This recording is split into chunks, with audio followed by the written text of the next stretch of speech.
안녕하세요. 사연 읽어주는 남녀입니다. 오늘도 와주셔서 감사드리며 그럼 오늘의 사연 바로 소개해드리겠습니다. 19살 때 처음 미용을 시작해서 43살이 된 오늘까지 저는 단 하루도 쉬어본 적이 없습니다. 정말로 단 하루도 쉬어본 적이 없어요.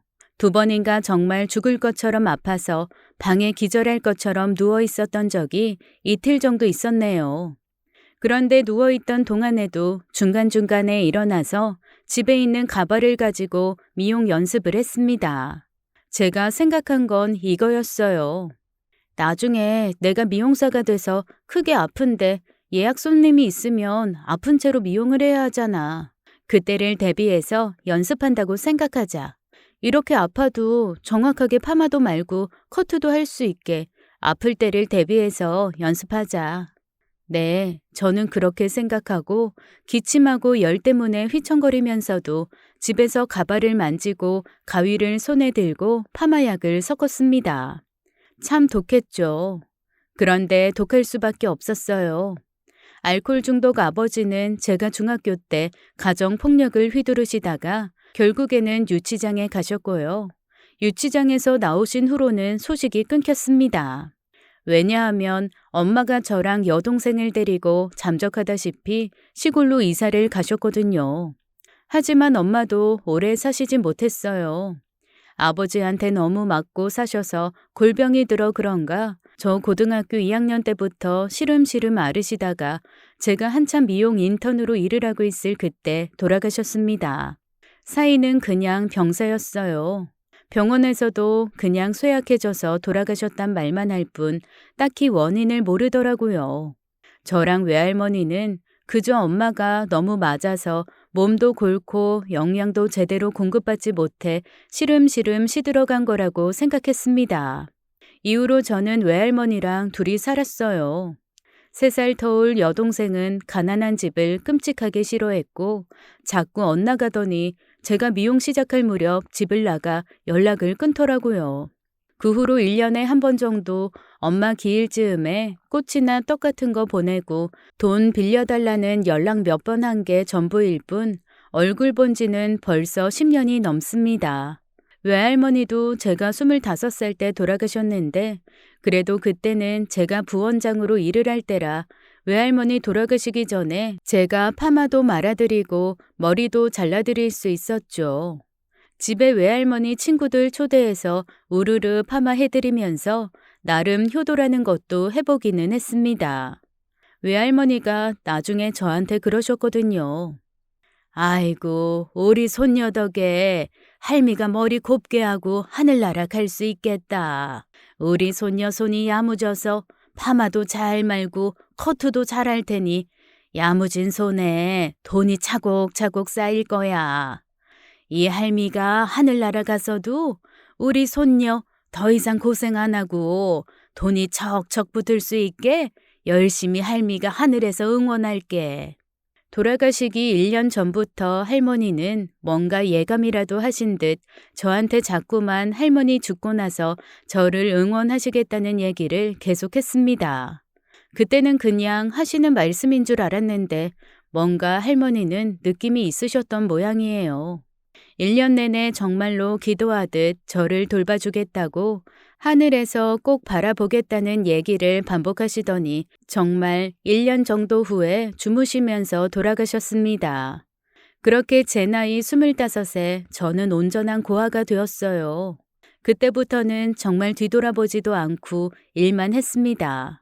오죽하면 서열 강하다는 미용업계에서 선배들조차도 저한테 너 그렇게 하다가는 오래 못 간다, 쉬어야 된다라며 절 걱정해줬고요. 우리가 너를 조금 괴롭히고 싶어도 네가 그렇게 열심히 사니 괴롭힐 마음도 안 난다는 농담을 할 정도로 저는 정말 열심히 살았습니다. 다행히 그렇게 빈번하다는 미용계의 괴롭힘도 없이 저는 좋은 선배들을 만나서 착실하게 미용 기술도 배우고 좋은 기회도 많이 얻게 되었죠. 남들보다 비교적 이른 나이에 가위도 잡았고요. 손님도 만났습니다. 원장님의 배려로 28살 어린 나이에 지점 하나를 맡게 됐어요. 그때부터는 더 열심히 했습니다. 와, 정말로 많을 때는 하루에 5, 60명까지도 머리를 한 것 같아요. 파마도 동시에 두세 명씩 말고 커트는 쉴 새 없이 했습니다. 아침 7시부터 밤 11시까지 쉬지 않고 일했어요. 중간에는 삼각김밥 한두 개 먹고 때운 적도 있고요. 음료수 대신 미숫가루 같은 거 먹으면서 그걸로 식사를 때운 적도 있었어요. 아, 그렇게 아침부터 손님이 있냐고요? 있죠. 행사나 웨딩머리는 아침에 하잖아요. 한밤중에는 회사 끝나고 미처 미용실 갈 시간이 없던 분들 특별 예약받아서 하고 그랬거든요. 오히려 밤에 예약이 끊기는 날이 없어서 저는 밤에 미용할 수 있는 미용사로 소문이 났습니다. 그렇게 또 미친 듯이 10년을 넘게 달렸더니 어느새 제 이름으로 된 미용실도 가지게 되었고 체인도 5개 넘게 냈어요. 제 이름으로 만든 제품도 팔고 돈도 꽤 많이 번 골드미스가 되어 있었습니다. 중간에 저한테 다가왔던 남자가 없었던 건 아니에요. 아무래도 미용이라는 직업이 겉으로 보이기에는 조금 예쁘게 꾸미기도 하고 약간 화려한 부분도 있잖아요. 안에서는 내내 손에 짓물 마를 날이 없이 힘들고 바쁘게 일을 해야 되지만 그냥 겉모습만 보고 제가 가지고 있는 체인의 개수만 보고 방송에 나오는 모습만 보면서 다가오시는 분들도 있었으니까요. 그런데 제 마음은 일절 여유가 없었습니다. 누군가를 만난다는 건 생각도 하지 못했죠. 그런데 어느 날 넓은 집에 딱 들어왔는데 거기서 끼쳐오는 한기가 너무 소름 끼치게 무서운 거예요. 이러다가 나 정말로 고독사하는 거 아닐까. 그 전에 없던 공포가 밀려 들어오더라고요. 내 나이 43이 너무 늦은 거 아닐까. 내 나이에 지금 누구를 만나지. 와, 정말 나는 돈만 벌고 건물만 있었지 인간다운 삶을 살지 못했구나라는 생각이 머릿속을 휘감으며 마음을 서늘하게 만들었습니다. 그 다음부터는 뭘 해도 재미가 없더라고요. 너무 쓸쓸하고 외롭고 그래서 제 밑에서 일하는 인턴 친구들한테 제가 이런 말을 하기 시작했습니다. 있잖아, 무조건 일주일에 하루는 쉬어. 그리고 소개팅도 하고 미팅도 하고 사람도 만나고 연애도 해. 나처럼 늙지 마. 아우, 점장님. 저는 점장님처럼 되고 싶어요. 점장님 지금 수백억 부자잖아요. 수백억은 무슨. 그래도요. 점장님처럼 돈 많은 골드미스가 제 꿈이에요. 야, 나 언제 어디서 고독사 해가지고 경찰이랑 소방관이 나 들고 나를지 몰라. 그거 너무 무서워. 내가 진작 연애도 하고 그랬어야 하는데 이게 뭐니? 나 곧 50인데. 점장님, 그럼 소개팅 하실래요? 아우, 내 나이에 무슨 소개팅이야. 나는 자만추야, 자만추. 점장님, 요즘에 자만추 하다가 연애 못해요. 그래도 계기는 만들어야죠. 아우, 됐어. 내가 이 나이에 무슨 창피하게 소개팅을 해? 말은 그렇게 하면서도 내심 그런 생각은 들었습니다. 이거 진짜 소개팅이라도 해야 되나? 자연스러운 만남 추구는 내 나이엔 꿈일 텐데 억지로 만남 추구라도 해야 되나? 사실 결혼정보 회사라도 생각을 안 해본 건 아니었습니다. 그런데 결혼정보 회사는 부모도 중요하고 가족관계도 중요하다는데 나 같은 사람도 받아주려나 싶더라고요. 정말 별 생각이 다 들었습니다. 그렇게 심란한 마음을 다잡으며 미용에 열중하던 어느 날 한참 저녁 마지막 손님 파마를 말고 있는데 입구에서 웅성거리는 소리가 들리더라고요. 제가 원래 집중을 하면 다른 걸 잘 못해요. 집중력이 좋아서가 아니라 미용하는 거 외에는 멀티가 잘 안 되거든요. 저한테 직원이 다가오더니 머뭇머뭇거리는 게 뒤늦게 보였습니다. 왜요? 저 원장님, 동생분이시라는데 술에 좀 취하셔서. 순간 무슨 소리인가 싶었습니다. 너무 오래 연락이 끊겨서 저한테 동생이 있다는 것도 잊고 살았거든요. 마침 손님 머리에 파마로를 마지막 하나 남긴 상태여서 얼른 그것까지 말고 양해 구한 후에 입구로 갔습니다. 술에 살짝 취한 동생이 누군가의 부축을 받고 풀린 눈으로 서 있었어요. 너 우와, 잘 나가는 우리 언니 얼굴을 내가 여기서 이렇게 딱 보네. 일단 저기 들어가서 좀 앉아 있어. 나 아직 일하는 중이야. 야, 역시 우리 언니 냉정해. 일이 우선이지. 10년 넘게 못 본 여동생 한번 안아주지 않고 바로 일에 복귀하는 저 직업 정신. 내가 존경한다 진짜. 아유, 뭘 바라고 왔냐 내가. 그래, 그렇게 계속 일만 하다가 한번 외롭고 쓸쓸하게 죽어봐. 죽어서야 정신 차리지 아주. 너, 여동생은 하나 변한 게 없더군요. 저에게 저주 같은 말을 쏟아놓고는 획 자기를 부축하고 있던 남자 팔에 들린 가방을 낚아채서 밖으로 나가버렸습니다. 정말 너무 창피해서 지진이라도 났으면 싶었어요. 싹 다 땅속으로 가라앉아 버리게요. 직원들 보기도 너무 창피하고 몇 분 안 계셨지만 손님들 보기에도 민망했습니다. 입구에 동생과 서 있던 남자가 여전히 우뚝 서 있길래 저도 모르게 가시돋치고 싸늘한 목소리로 쏘아붙였어요. 안 따라가시고 뭐해요? 저한테 뭐 볼 일 있어요? 볼일, 오늘 9시 반 커트 예약했는데요. 네? 지금 저분이랑 같이 오신 게 아니고요? 아, 여동생 분이요? 아니요. 문 앞에서 비틀거리시길래 잡아드렸는데 갑자기 가방 좀 들고 있으라고 밀어 놓으시더라고요. 그래서 그냥 들고 있었죠. 어떡해. 너무 죄송해요. 일행인 줄 알았어요. 고객님이신 줄 몰랐습니다. 여기로 오세요. 저 커트 하신다고요? 네, 그냥 알아서 잘라주세요. 제 평생 가장 정성 들여 한 커트였던 것 같습니다. 마지막 손님이었기도 했고 동생과 일행인 줄 알고 세상 쌀쌀맞게 오해했던 것이 미안해서 저는 커트 후에 혹시 시간 괜찮으시냐고 묻고 두피 스파까지 서비스로 해드렸어요. 제가 너무 죄송했어요. 오늘 커트 값은 안 받을게요. 에이, 죄송해서 두피 스파 해주셨잖아요. 고급 인력이 수고해주셨는데 돈은 당연히 내야죠. 커트값 받으셔야 앞으로 저 또 올 수 있어요. 그러니까 받으세요.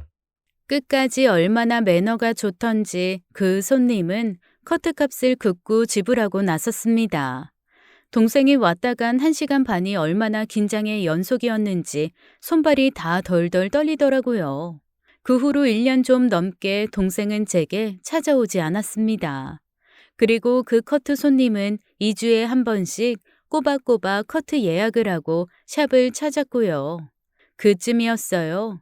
제가 그 사람을 의식하고 마음에 두고 있다는 것을 깨달은 거죠.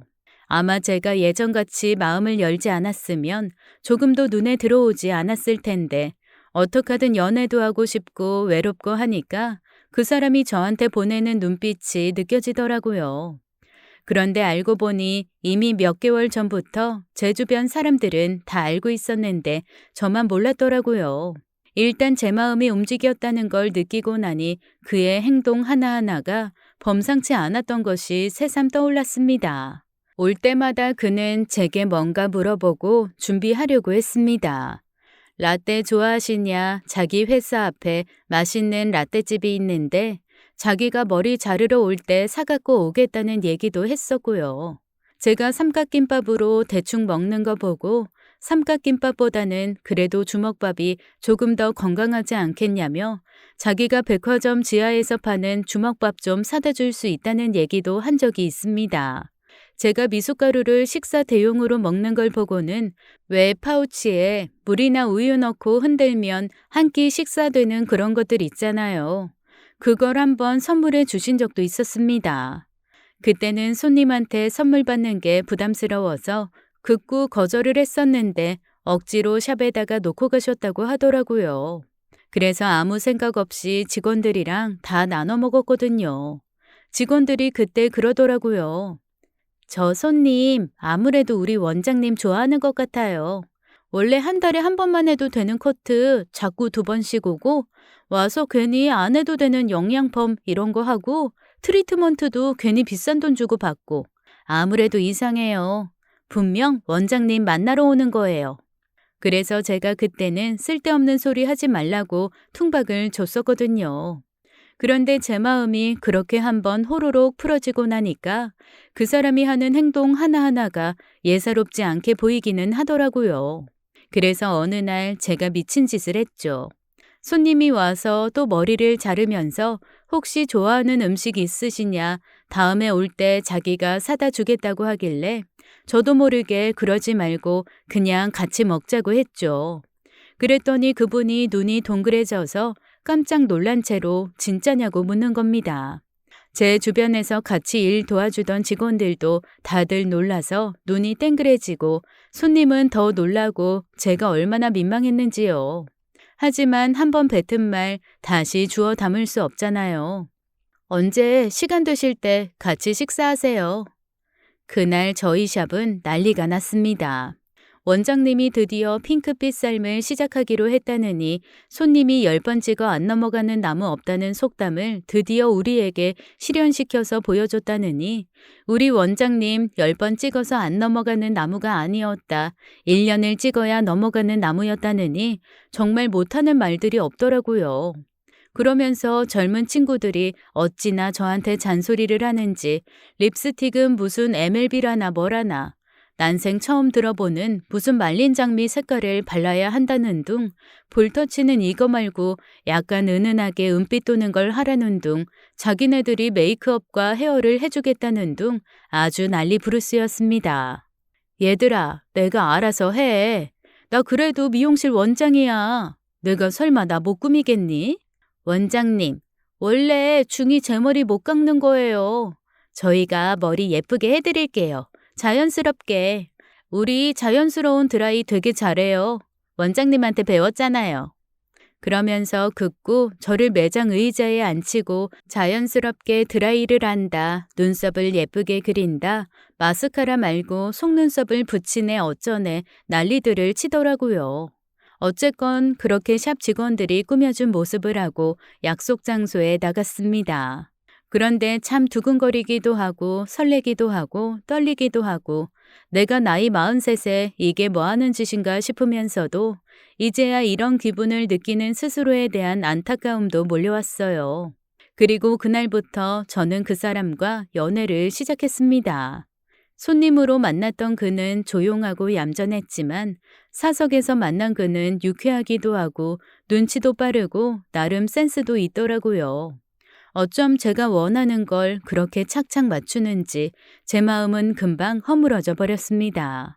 많은 남자를 만나본 건 아니었지만 남자가 이렇게 센스가 있고 눈치가 빠르다고 느낀 건 처음이었어요. 저도 나름 손님을 대하는 직업이라 눈치도 빠르고 사람들 사이에서 일어나는 일에 대한 내공도 없는 편은 아니거든요. 그리고 일찍부터 고생을 해서 고난에 대한 근육이 없는 것도 아니고요. 그런데 그런 제가 봐도 이 사람은 너무나 괜찮은 사람이었습니다. 적어도 제 눈에는요. 저한테 그러더라고요. 제가 7살이나 어린 거 알아요? 네, 많이 연하죠. 그런데 어차피 나이 들면 7살 차이 그렇게 큰 거 아니잖아요. 똑같이 70 됐다고 했을 때 77살이랑 70살이랑 나이 차이 나는 거 별로 못 느낄 거거든요. 사실 이 얘기를 듣고 저는 소름이 돋았습니다. 할머니가 돌아가시기 전에 제가 할머니에게 했던 말이랑 너무 똑같았거든요. 당시에 노인정에서 나이 어린 할아버지가 할머니 좋다고 쫓아다니신 적이 있어요. 그때 할머니가 어린 놈의 시키가 건방지게 누나 넘 본다고 장난스럽게 그러시길래 제가 할머니한테 젊었을 때나 나이차 예민하지 나이 들면 70이나 77이나 거기서 거기라고 그냥 할아버지 마음 받아주라고 했었는데 그 말을 그대로 하는 거예요. 그럴까요? 정말 나이 괜찮아요? 나는 정말 나이는 숫자에 불과하다고 생각해요. 만약에 불편하면 그냥 저한테 오빠라고 해요. 제가 정신 연령을 8살쯤 높여볼게요. 아니 어쩜 말 한마디를 해도 이렇게 귀여운가요? 사실 저는 미용만 알았지 다른 사회생활에는 무지하거든요. 그런 저보다 훨씬 어른스러웠습니다. 저 사실 솔직히 말하면 인터넷 뱅킹도 잘 못해서 여전히 직원들 월급도 은행 가서 직접 이체합니다. 저를 몇십 년째 보고 있는 단골 은행이라서 당연하게 해주기는 하지만 사람들이 들으면 다들 안 믿죠. 아니, 인터넷 뱅킹에 폰뱅킹이 팽배한 시대에 누가 월급날 아침부터 은행 가서 하나하나 계좌번호 알려주고 돈 보내달라고 하겠어요. 그 정도로 제가 세상 물정을 몰라요. 비행기표 한번 제 돈으로 사본 적이 있나, 지하철을 한번 제대로 제가 타본 적이 있나, 정말로 무식하게 살았거든요. 집도 미용실 본점 위쪽에 있는 단칸 원룸에서 살고 있어서 살림도 없고요. 유일하게 부동산 계약하는 것만 알아요. 하도 가게 계약 때문에 고생을 많이 했어서 부동산 계약하는 거는 누구보다 똘똘하게 하지만 그 외에는 정말 무지하거든요. 그러니 그 남자가 얼마나 제가 봤을 때 이것저것 다 훌륭해 보였겠어요. 제가 볼 땐 척척 박사 이상이었습니다. 그렇게 연애한 지 3개월 정도 지났을 때 그가 저한테 그러더라고요. 나 시간 낭비 더 하고 싶지 않은데. 그냥 우리 결혼할래요? 결혼이요? 우리 결혼해요. 집은 그냥 내가 지금 살고 있는 집으로 들어오고 혼수도 크게 할 필요 없어요. 우리 어머니도 당신 얘기 듣더니 그냥 빨리 엄마 돼주고 싶다고 일단 데리고 오래요. 그러니까 우리 결혼해요. 아무 부담 갖지 말고 내가 외조를 잘할 수 있을지 모르겠지만 지금처럼 당신 일에 집중하면서 승승장구할 수 있게 하지만 외롭지 않게 옆에 든든한 버팀목 되어줄게요. 나랑 결혼합시다. 눈물이 나더라고요. 그의 얘기를 듣는데 드디어 외롭고 쓸쓸한 내 인생에 한 줄기 빛이 들어오나 보다라고 생각을 했죠. 그렇게 저희는 만난 지 3개월 만에 결혼 약속을 하고 6개월 만에 결혼을 했습니다. 시어머니는 너무나 세련되고 멋진 분이셨어요. 제가 저희 매장에서 머리를 한번 해드리겠다고 했거든요. 그랬더니 딱 이러시는 거예요. 가족들 들락거리기 시작하면 직원들한테 말 나와. 돈을 받기도 애매하고 안 받기도 애매하잖아. 난 차라리 다른 매장에 가서 제 돈 주고 머리 할래. 우리 며느리가 내 머리 만져주는 거 맘 안쓰러워서 나는 못 본다. 와, 이 얘기를 듣고 전 정말 감동의 도가니였습니다. 보통 제 미용하는 친구들 불만이 그거거든요. 사돈의 팔촌의 친구의 그 친구까지 미용한다고 하면 다들 들러붙어서 할인해달라, 공짜로 해달라, 서비스해달라 조른다는데 저희 시어머니가 그렇게 딱 잘라서 말씀하시는 거 보고 우리 시어머니 진짜 남분이다라는 생각을 하고 감탄을 했습니다. 그래서 제가 억지로 시어머니 집에서 그래도 가장 가까운 저희 지점 50% 할인 쿠폰 하나를 드렸다니까요. 그것도 극구 안 받으시려는 거 제가 어머니 며느리가 그래도 운영하는 회사인데 이 정도는 해드려야 저도 낯이 섭니다라고 제가 읍소하다시피 전해드렸습니다.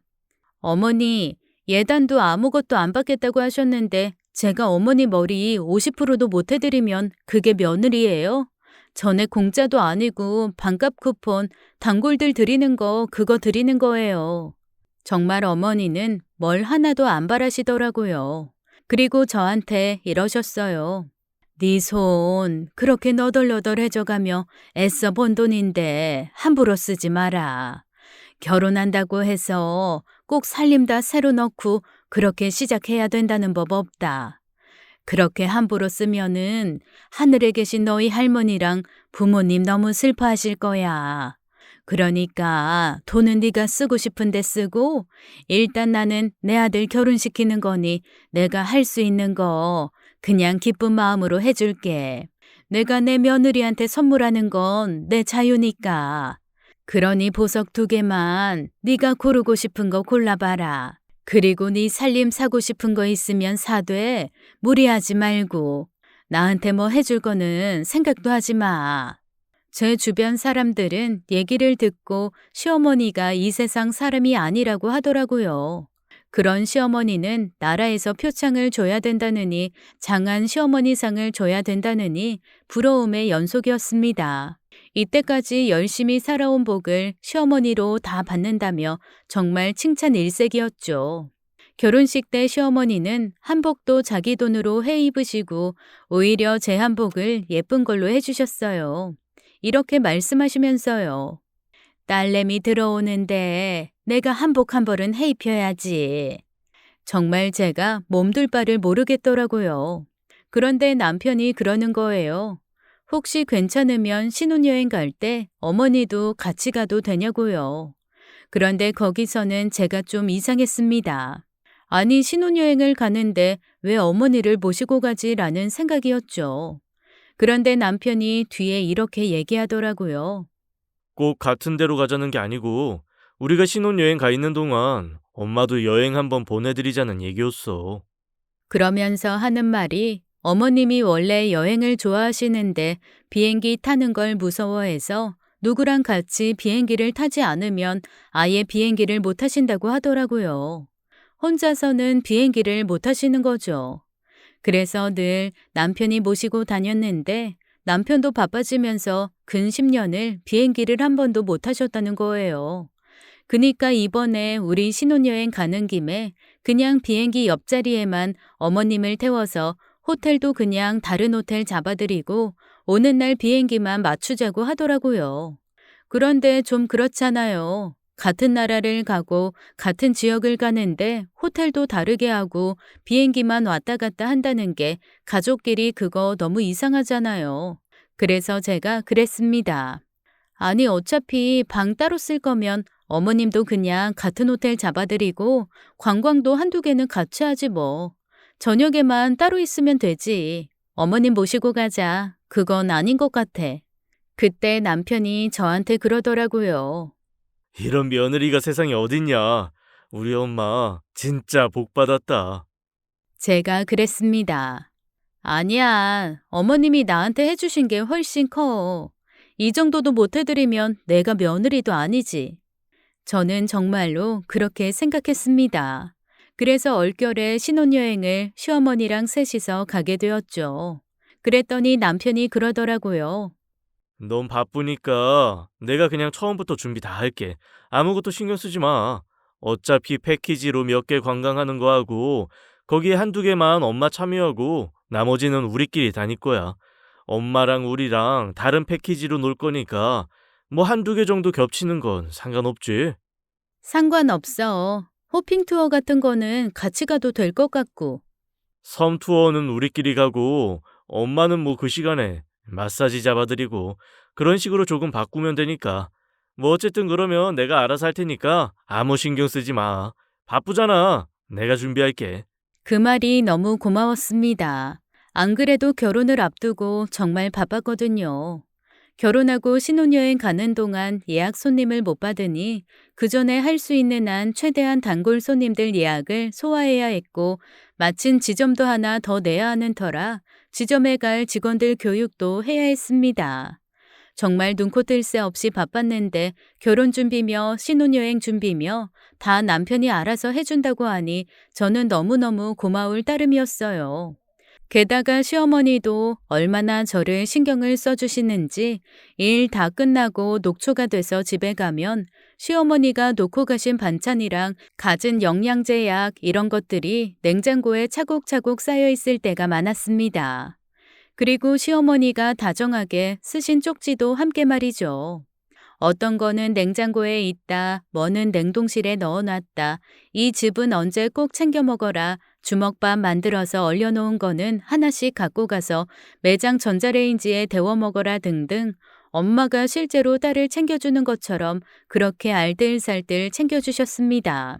그래서 저는 늦은 결혼에 늦은 신혼여행이긴 했지만 어머님 모시고 가는 것이 그다지 신경이 쓰이진 않았어요. 이렇게까지 잘 챙겨주시는데 신혼여행 가서 어머님이 저희를 방해하실 것 같진 않았거든요. 어머님도 세상에 이런 며느리 없다, 시어머니 비행기 태워준다고 신혼여행에 시어머니 데리고 가는 며느리가 어딨냐, 내가 정말 복이 많다라며 너무 행복해 하셨습니다.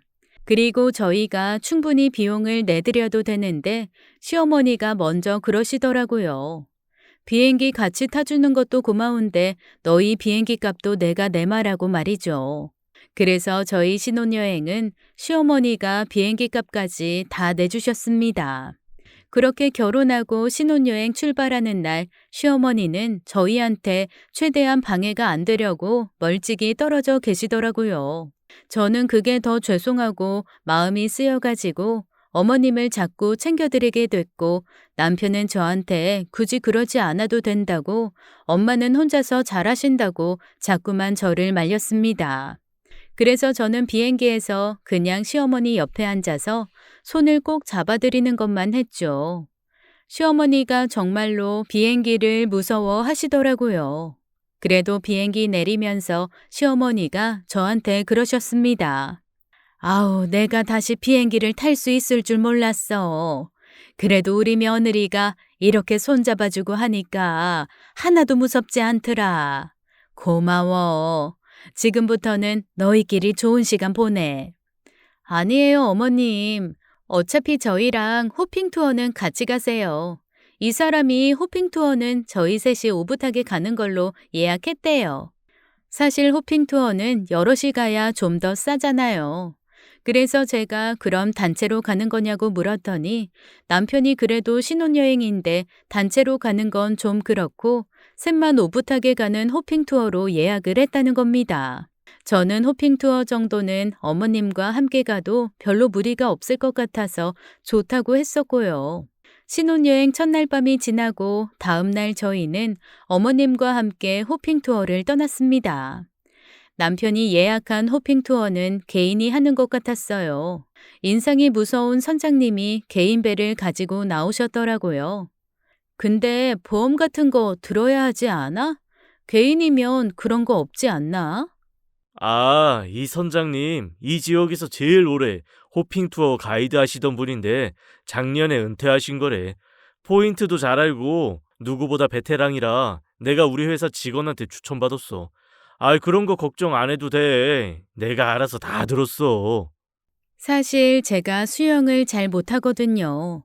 워낙 바쁘게 살기도 했고 그런 거 배울 시간도 없어서 구명조끼만 의지해야 합니다.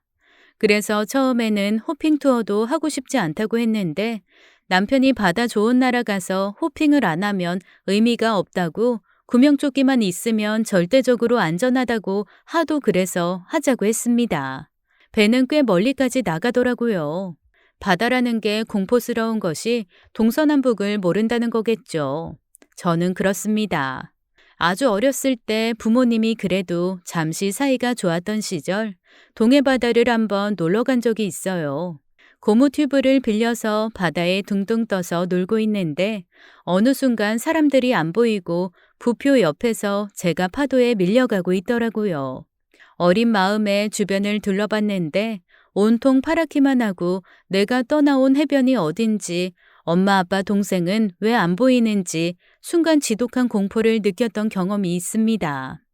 알고 보니 해안가에서 몇 미터 떨어지지 않은 암초지대였는데 어린 제 시선이 아무것도 보이지 않으니 혼자 공포에 난리를 쳤던 거죠. 그날 이후로 사실 바다가 무섭거든요. 호핑 투어를 가서도 흔들리는 배가 무섭고 주변에 아무것도 없는 풍경이 무서워서 배 가운데 혼자 앉아 있었습니다. 선장이 자꾸 바다를 손으로 가리키며 들어가라고 했지만 영 엄두가 나지 않았습니다. 그런데 어머님이랑 남편은 바닷속을 들락날락하면서 아주 잘 즐기더라고요. 남편이 그걸 보고 저한테 그랬습니다. 여기까지 와서 계속 그렇게 배에만 있으면 너무 아쉬우니까 잠깐이라도 들어와. 자, 내가 잡아줄게. 예, 어차피 조끼 때문에 둥둥 뜨고 얼굴만 살짝 넣어도 신세계가 펼쳐진다. 그 말에 간신히 용기를 내서 바다로 내려갔습니다. 솔직히 너무 무섭더라고요. 특히 바다에 넘실거리는 느낌이 별로 기분이 좋지 않았어요. 하지만 남편이 계속 바다를 즐겨보라며 저를 잘 끌어주었고 천천히 바닷속으로 고개를 집어 넣었습니다. 세상에 텔레비전에서만 보던 신세계가 정말 거기에 펼쳐져 있더라고요. 어찌나 파랗고 투명한지 안에서 논이는 물고기에 해초들, 깊은 곳에 가라앉은 오래된 배까지 모든 것이 신기하고 신비로웠습니다. 햇빛이 등을 따스하게 데워주니 물도 차가운 걸 모르겠더라고요. 오히려 배에 있을 때보다 훨씬 더 몸도 따뜻하고 어딘지 모르게 아늑했습니다. 입에 문 호스 때문에 숨 쉬는 것도 불편하지 않으니 어느새 저는 바닷속의 신비한 광경에 정신이 팔려 혼자 여기저기 돌아다니며 정신없이 구경을 했어요. 난생 처음 보는 광경에 넋을 잃은 거죠. 그렇게 한참을 보다가 바다 밖으로 나왔는데 어라, 아무도 없는 거예요. 어쩐지 뭔가 부릉부릉 하는 소리가 들려서 저는 배가 살짝 움직이는 줄만 알았거든요. 그런데 아무리 찾아도 주변에 배가 없었습니다. 너무 당황했어요. 그 망망대해에 저 혼자 둥둥 떠 있는데 갑자기 공포가 밀려오더라고요. 어렸을 때 느꼈던 공포가 고스란히 다시 몰려왔습니다. 주변을 아무리 둘러봐도 배도 없고 남편도 시어머니도 안 보였어요. 순간 오만 생각이 다 들었습니다. 아까 부릉부릉하는 소리가 혹시 배가 잘못된 거였나? 그렇다면 왜 나를 안 불렀지? 내가 바닷속에 있어서 저 소리를 못 들었나? 대체 이게 무슨 일이야? 너무나 당황한 저는 바다에 뜬 채로 팔다리를 허우적거리기 시작했습니다. 아무리 구명조끼를 입었다 치지만 바다에 익숙하지 않은 제가 허우적거리니까 자꾸 입 안으로 물이 들어오더라고요. 입에 물이 들어오니 공포심은 더 커지고 공포가 커질수록 팔다리는 더 빠르게 허우적대기 시작했죠. 숨을 헐떡이게 되니 물은 점점 더 입으로 많이 들어오고 악순환이 시작되었습니다. 꽤 먼 바다로 나온 탓에 주변에는 아무것도 없었고 정말 눈물밖에 나오지 않더라고요. 대체 이게 무슨 상황인지 판단도 안 되고 배멀미할까봐 뭔가 먹지도 않아서 허기가 찾아오면서 동시에 그렇게 예뻤던 바닷속 물고기들은 어느샌가 저를 공격할지도 모른다는 공포의 대상이 됐습니다. 해가 지기 시작하면서 공포는 극에 달했어요. 그늘이 지자마자 물에 들어간 몸은 점점 차가워졌습니다. 어떻게든 몸을 움직여서 온기를 발생시켰어야 했는데 혼자서 헤엄을 치다가 혹시 저를 구하러 왔을 때 찾지 못할까봐 제자리에서 팔다리만 허우적거렸어요. 어디론가 가지도 못하고 계속 그 자리에 최대한 머물러 있으려고 엄청 애를 썼지만 파도에 쓸려서 제가 어디론가 흘러갔던 모양이더라고요. 아니면 물의 높이나 깊이가 달라지면서 안 보이던 게 나타났을 수도 있죠. 아주 작은 정말 간신히 엉덩이 붙이고 발 붙일 정도의 우리나라 갯바위 같은 암초 있잖아요. 그런 게 조금 튀어나온 곳이 보였습니다. 간신히 그 위에 올라가서 물 위에서 벗어났어요. 그나마도 파도가 세게 치면 몸이 젖겠지만 일단 물 밖으로 빠져나왔다는 것 자체가 한숨 돌리겠더라고요. 게다가 고맙게도 뾰족하기만 한 게 아니라 좀 평평하게 깎인 부분도 있어서 거기에 앉아 일단 한숨을 돌렸습니다. 아무리 주변을 둘러봐도 바다밖에 보이지 않았어요. 너무 막막해서 기절할 것 같았지만 여기서 기절했다가는 정말로 죽을 것 같아서 정신을 똑바로 차리기 위해 계속 저를 꼬집고 끊임없이 구구단을 외웠습니다. 구구단이라도 외우지 않으면 진짜로 정신을 놓을 것 같았거든요. 그렇게 밤이 오고 어둑해지고 다시 아침이 되었지만 역시 아무 곳에서도 저를 찾는 사람이 없었습니다. 사람이 정말 미친다는 건 그럴 때 쓰는 말인가 봐요. 정신을 잠깐이라도 놓으면 스스로 구명조끼를 벗고 바닷속으로 뛰어들 것만 같아서 어떻게 하든 살아야 된다는 생각만 굳게 먹었습니다. 그렇게 또 하루가 지나갔어요. 이틀이 지나가고 물 한 모금 못 마신 채 바다 가운데 있는 작은 돌에 몸을 의지하고 있으려니 정말 오만 생각이 다 들더라고요. 다시 공포스러운 두 번째 밤이 다가오려던 그때였어요. 멀리서 뭔가 출렁거리는 게 보이는 거예요. 정말 젖먹던 힘까지 다해서 소리를 질렀습니다. 마구마구 소리를 지르고 구명조끼를 벗어서 흔들었더니 작은 배 하나가 제게 다가오는 게 보였어요. 처음에는 신기루 같은 거를 보는 줄 알았습니다. 그런데 가까이 다가온 그 사람 얼굴을 보니까 신기루가 아니더라고요. 세상에 그 사람은 마치 귀신을 본 듯한 눈으로 저를 보면서 못 알아들을 말로 막 시끄럽게 저에게 무어라고 말을 했습니다. 한마디도 알아들을 수 없었지만 분명히 대체 여기 왜 이러고 있는 거냐, 너는 누구냐 이런 느낌이더라고요. 보니까 아주 작은 배에 고기 몇 마리가 있는 걸로 봐서 근처에서 고기를 잡고 돌아가던 어부인 것 같았습니다. 저는 눈물밖에 나오지 않았어요. 만약 해적이나 인신매매범이었더라도 그 배를 탔겠지만 순박한 어부가 나타났다는 자체에 이틀간의 모든 긴장이 다 풀리는 느낌이었습니다. 이제 살았다는 안도감과 함께 이 사람에게 의지해야 하는 제 신세가 너무 서러웠어요. 그렇게 펑펑 울고 있었더니 그 사람이 너무 당황하며 자기가 잡았던 물고기를 바다로 다 던져놓고 저한테 자리를 마련해 주더라고요. 제가 한국말로 육지까지만 가면 어떻게든 보상해 드릴게요 했지만 그 말이 통할 리가 있나요? 그 사람이 얼른 일단 배에 타라는 신호를 했습니다. 기억나는 거라고는 호텔 이름밖에 없어서 호텔 이름을 얘기했더니 그가 고개를 끄덕이더라고요. 그러면서 뭔가 손으로 길게 뻗었다가 도리질을 했다가 하늘을 가리켰다가 하는데 무슨 말인지 하나도 알아들을 수가 없었습니다. 하지만 그가 배를 댄 작은 섬에 도착하고 나서야 그 말이 무슨 말인지 어렴풋이 이해할 수 있었어요. 제가 묵고 있던 호텔이 있는 섬은 여기서 그 배로 갈 수 없을 만큼 멀리 있었던 겁니다. 하긴 보통 호핑 투어는 2, 30분 내외 바다로 간다고 알고 있었는데 저는 2시간 반을 배를 탔거든요. 속으로 이 시간이면 부산에서 후쿠오카도 갔을 시간인데 이렇게까지 멀리 나오나 하고 생각을 했었으니까요. 남편한테 원래 이렇게 멀리 나오냐고 했을 때 그는 선장님만 알고 있는 프라이빗한 곳으로 데리고 가는 거라고 이거 특혜라고 했었고 저는 그 말을 믿었습니다. 저를 구해준 어부는 자기 집으로 저를 데리고 갔어요.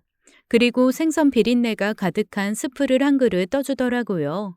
평소 같으면 절대 먹지 못했을 비린내 가득한 스프가 어찌나 맛있던지요.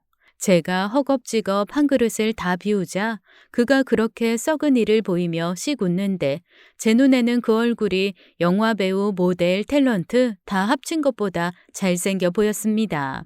말이 통하지 않아 손짓발짓을 섞어 소통했지만 그는 생각보다 눈치가 빨랐고 저 역시 눈치가 없는 건 아니어서 꽤 많은 정보를 주고받았어요. 제가 묵은 호텔에 있는 그 섬은 여기서 배로 40분 정도를 가야 하고 내일 아침 10시에 그 섬으로 가는 큰 배가 떠나는데 그걸 타고 갈 수 있게 해주겠다는 거였습니다. 그러면서 한쪽 구석을 가리키며 저기서 자라고 하더라고요. 자기는 밖에서 자면 된다고 말이죠. 제가 뭐라 할 새도 없이 그는 저한테 이불인지 거적인지 모를 천조각을 하나 주고 쿨하게 밖으로 나가 나무에 매달린 해먹 위로 올라가 누웠습니다. 잠이 올 것 같지 않았지만 자라고 하니 일단 그 구석에 누웠어요. 그런데 웬걸 머리를 대자마자 긴장이 풀렸는지 골아 떨어졌나 봐요. 그 선장이 저를 흔들어 깨울 때까지 한 번도 깨지 않고 아주 깊이 잤거든요. 그는 아침에 망고 하나를 까서 절 먹게 하더니 큰 천을 하나 주면서 두르라고 하더라고요.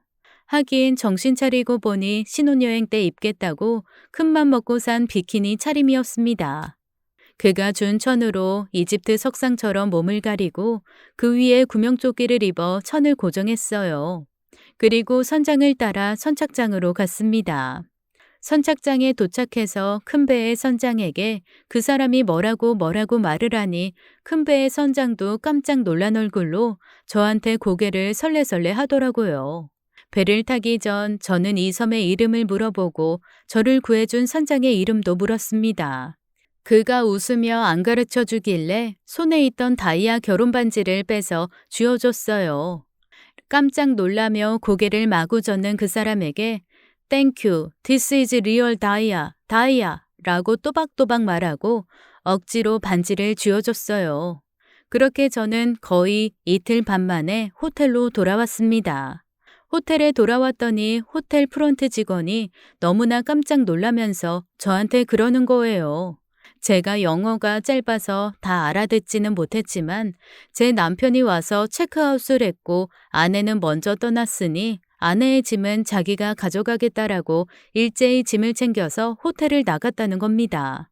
그래서 자기는 너희가 싸운 줄 알았다. 대체 어떻게 된 거냐고 하더라고요. 저는 우선 한국어가 되는 매니저를 불러달라고 했습니다. 그리고 경찰도 불러달라고 했죠. 워낙 한국인이 많이 오는 호텔이다 보니 한국인 매니저가 있더라고요. 놀라서 달려나온 매니저에게 저는 자초지종을 말했습니다. 아무래도 저를 일부러 버리고 간 것 같아요. 저는 그 선장을 반드시 찾아야 하고 한국으로 돌아갈 방법도 찾아야 됩니다. 손님, 정말 많이 놀라셨죠? 일단 경찰 불러드릴게요. 그리고 옆에서 통역도 끝까지 도와드리겠습니다. 대사관 연락도 제가 대신할게요. 혹시 그날 CCTV를 볼 수 있나요? 저는 매니저의 도움으로 CCTV를 볼 수 있었습니다. 남편과 시어머니는 허둥지둥 호텔로 들어와 30분쯤 뒤에 짐을 모두 챙겨 나가더군요. 그리고 호텔 로비에서 기다리고 있던 선장에게 두툼한 봉투를 건네주었습니다. 곧 경찰이 왔고 저는 마지막 남은 미련에 혹시 실종 신고가 된 것이 있냐고 물었어요. 경찰이 고개를 젓더라고요. 제가 바보죠. 그쯤 됐으면 남편이 이상하다는 걸 눈치챘어야 하는데 그때까지만 해도 일단 호텔에서 벗어나 경찰이나 대사관에게 도움을 청해 나를 찾으려고 하는 게 아닐까 하는 생각을 했습니다. 그런데 이후에 만난 대사관 직원에게 물어봐도 그런 실종 신고가 들어온 건 없다고 했어요. 그제야 제 의심은 확신이 되어 머리부터 발끝까지 관통했습니다. 그 두 사람이 꾸민 일이었어요. 저는 호텔에서 찍힌 CCTV를 확보하고 임시 여권을 발급받았습니다. 그리고 제가 입고 있던 구명조끼를 증거물로 해서 배를 몰았던 선장을 찾았어요. 생각보다 선장은 가까운 데 있었습니다. 바로 옆에 섬에서 불법 도박장을 운영하는 현지인 매니저더군요. 경찰에 잡혀온 그는 저를 보고 놀라면서 뭐라고 소리를 질렀습니다.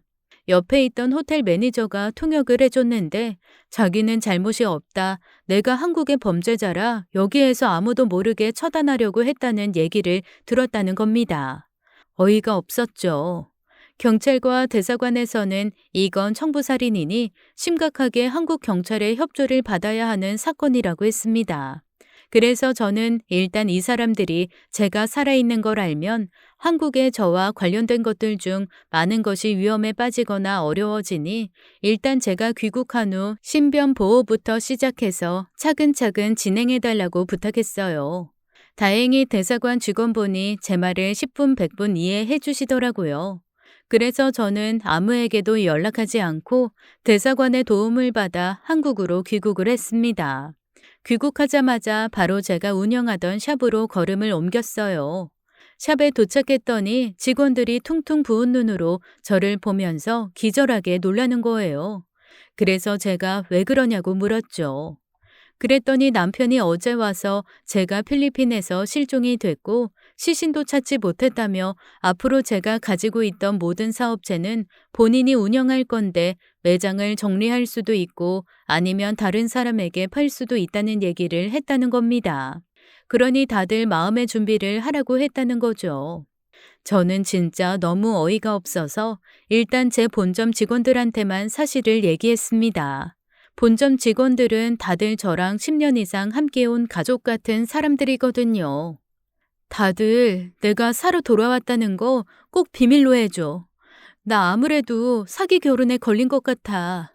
내가 이 사람을 제대로 벌을 주기 위해서는 내가 살아 돌아왔다는 걸 끝까지 숨겨줘야 돼. 그러니까 다들 일단 남편이 와서 무슨 얘기를 하면 나에게 다 전해줘. 대표님, 그럼 당장 어디서 지내시게요? 저희 집으로 오세요. 저랑 같이 있어요. 고마워. 나 안 그래도 너무 불안했는데 정말 고마워. 저는 그렇게 옷가방 하나 없이 빈몸으로 직원의 집으로 들어갔습니다. 그리고는 아무에게도 알리지 않고 혼자 남편의 뒷조사를 시작했죠. 그런데 이게 웬일이랍니까? 남편 회사로 연락을 했더니 결혼식 준비 때문에 회사 휴가를 냈다는 거예요. 이해가 안 가더라고요. 왜냐하면 저랑 결혼할 때 남편이 자기는 여러 곳에 알리고 싶지도 않고 그냥 소박하게 스몰 웨딩을 하고 싶다고 얘기를 했거든요.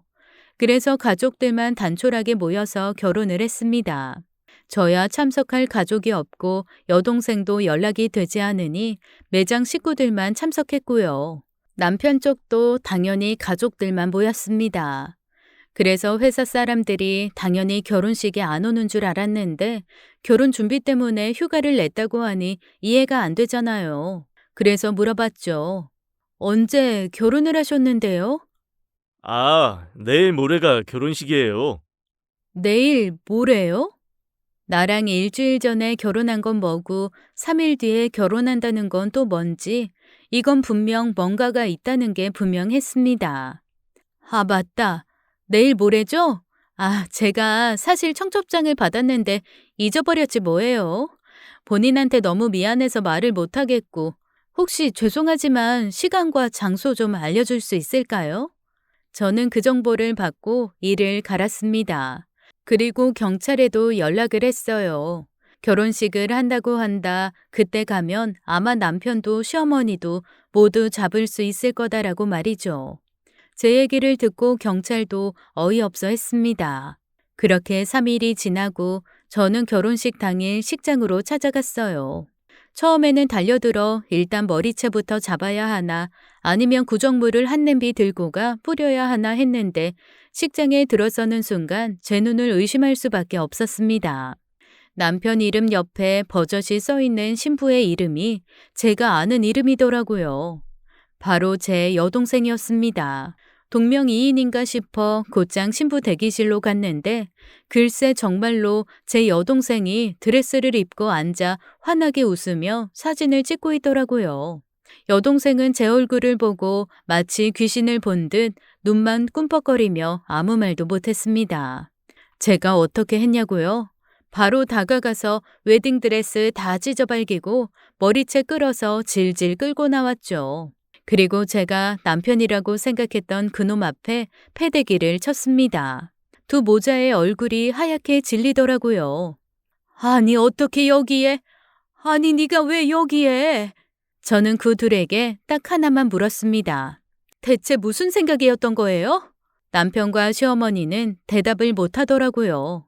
웨딩드레스가 벅벅 찢겨진 여동생만 쓰러져 앉은 채 혼자 훌쩍이며 뭐라고 말을 했지만 제가 발로 확 차버리는 바람에 비명만 울릴 뿐이었습니다. 야, 이거 오해야. 나는 네가 죽은 줄 알았어. 그래서 너를 기억하기 위해서 네 여동생.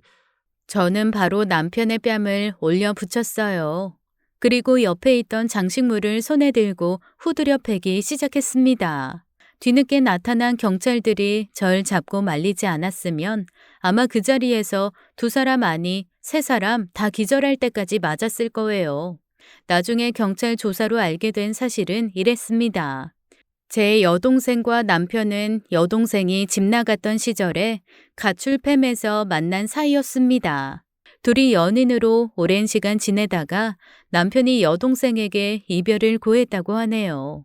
자기도 이제 신분 세탁하고 회사 멀쩡히 다니고 있으니 너 말고 돈 좀 버는 제대로 된 여자 만나서 결혼해야겠다고 말이죠. 그래서 제 여동생이 그 남자놈을 잡고 싶어서 저를 미끼로 썼던 겁니다. 사실 내 언니가 체인을 몇 개씩 가지고 있는 미용실 대표다. 언니한테 유일한 혈육이 자기라고 말이죠.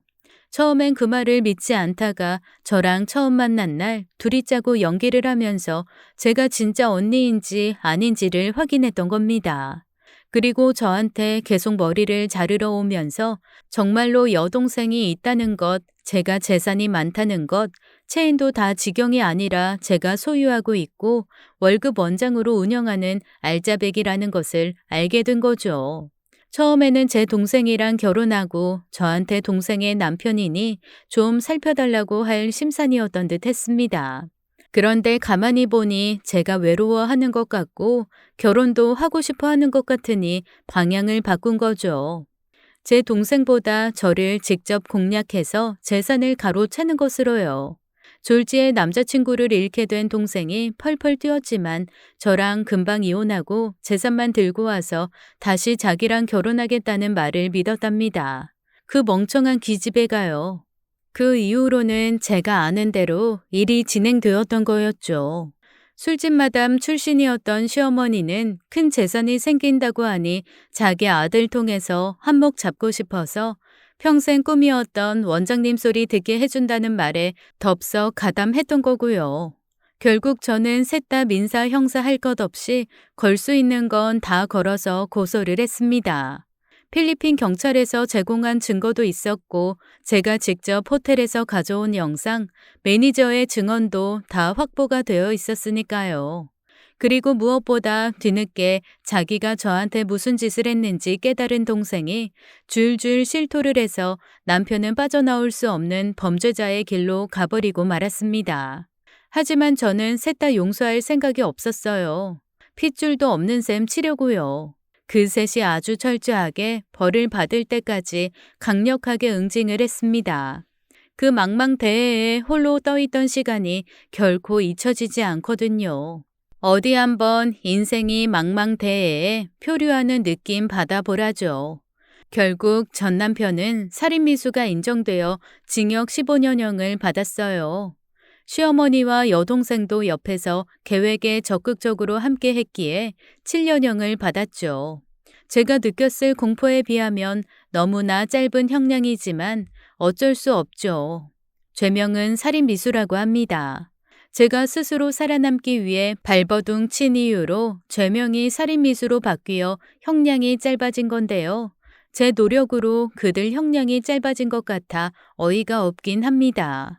저를 구해줬던 작은 섬의 어부 아저씨는 제가 한국으로 초대했어요. 제가 호텔 매니저 통해서 초대했거든요. 제 반지 팔아서 꽤 번듯한 집으로 이사하셨고 제가 무사하다는 얘기에 눈물까지 흘리며 기뻐했다는 얘기를 들었거든요. 그런 사람이 가족이죠. 한국에서 아주 풀코스로 제대로 관광시켜드리고 좋은 선물도 해드렸습니다. 저는 앞으로 정말 똑똑하게 진짜 제 편이 누구인지 살피고 살 겁니다.